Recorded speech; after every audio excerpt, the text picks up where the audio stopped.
Thanks, Temple. I'll just quick slide, a couple of slides in the background there. Yes, thanks for the introduction.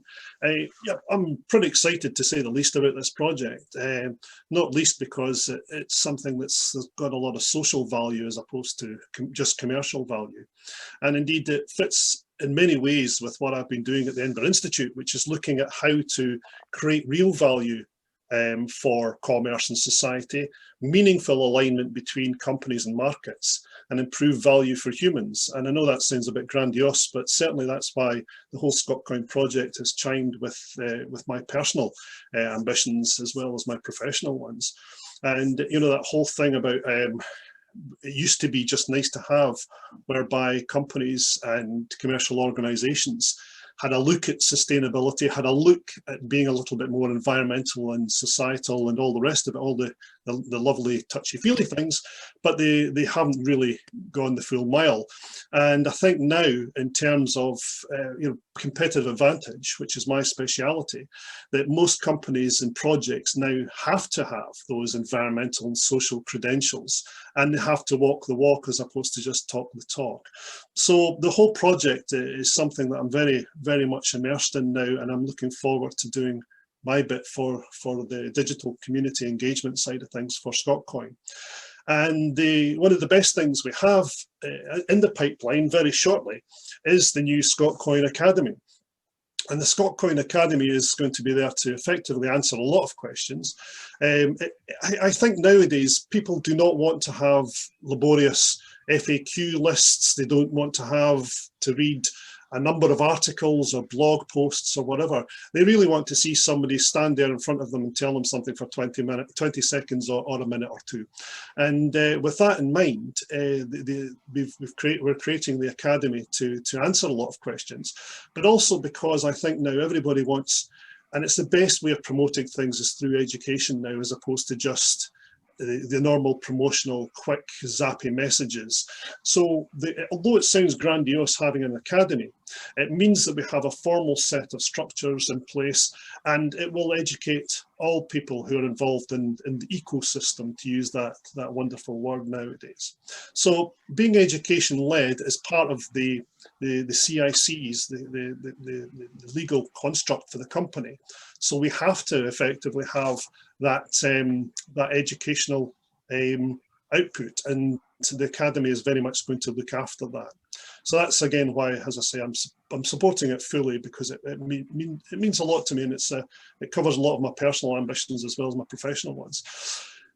So I guess just as I say, to paraphrase, it sounds great and grandiose again, but it's a curriculum for fairness is the mainstay for the Academy.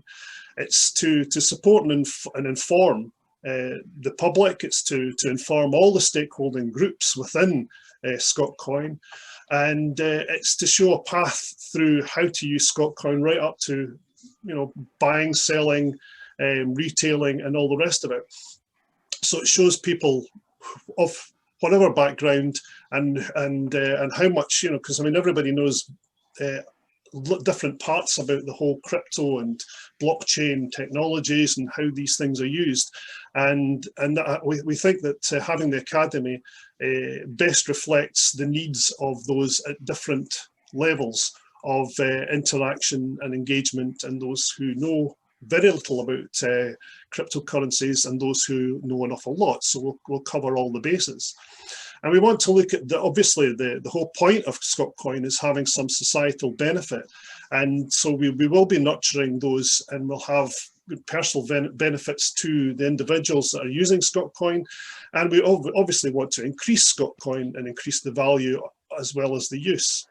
And a very important part of that, obviously, is apart from those who are buying and selling the Scotcoin, are those who are retailing or providing products and services, and they will need their own level of knowledge and courses and information about how to use Scotcoin, how to take it, how to effectively store it, utilize it in a business-to-business sense, as well as just for the broader societal benefits.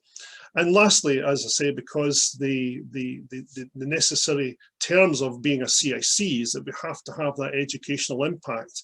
And I think a lot of that is to dispel the myths. I mean, we are hitting a running target here because crypto is new.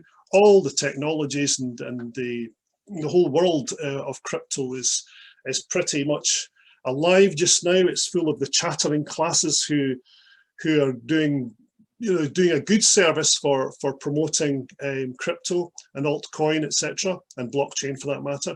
But there's also an awful lot of myths going around, and we want to have a repository there that most people will be able to come in, do a short course. I mean, it's nothing onerous, but they'll be at least informed, and we'll have a proper repository for up-to-date information, not only about crypto and the technical procedural stuff, but also about how the buyer and seller has been using the product, importantly how the retailer or the provider of the products and services that people are buying using Scotcoin, and also of course for the societal benefits. And we do want to have some case studies, etc., in the academy as well, so that if you want to look at how the Scotcoin is being used in terms of its benefits to society at large, then we'll have some case studies and interviews with the great and the good up there as well. So it's not just a repository of information.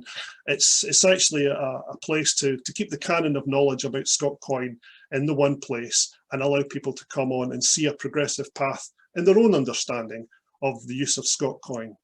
So I hope that's a good potted history, but watch this space for details as we develop things over the next few weeks and months. So I'll just hand you back to Temple.